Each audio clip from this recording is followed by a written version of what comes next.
Yan, nandito tayo sa Hyatt Hotel. Ayun. Ipapasok ko kayo sa loob para makita nyo kung ano ang itsura ng kwarto niya.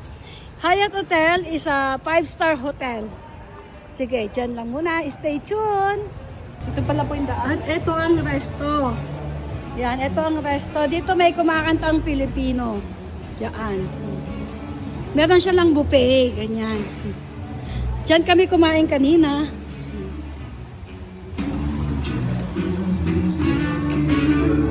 Okay. Mag-elevator tayo. Ayan nga, mag-elevator tayo. Akit tayo sa kwarto ni Kadiche. Ayan na nga, pasok na tayo sa elevator. Yan. Ayan sila. Ayan na nga.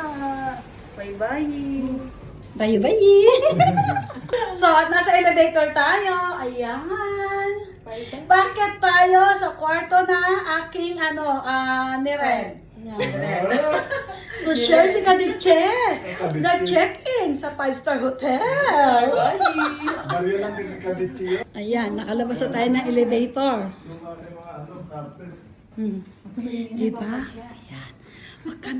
Wag daw maingay kasi tulog na ang mga guests. So, at ito na nga yung kwarto na aking, kinuha dito sa Hyatt Hotel. Yan. So, ito yung banyo, di ba? Hindi naman siya kalakihan, pero maganda siya. Tsaka maganda amoy. Tsaka may malaking salamin. Kitang-kita ang kalaparan ko. Yan. So, yan lang. Di ba? So, yan. Oh. So, at yan na nga ang kwarto ko dito sa Hyatt Hotel. Sa sobrang mahal, hindi ko na yata uulitin at saka hindi ko susubukan. Huwag mo subukan, masisira buhay mo. So, paano? Yan na lang muna. Bye-bye!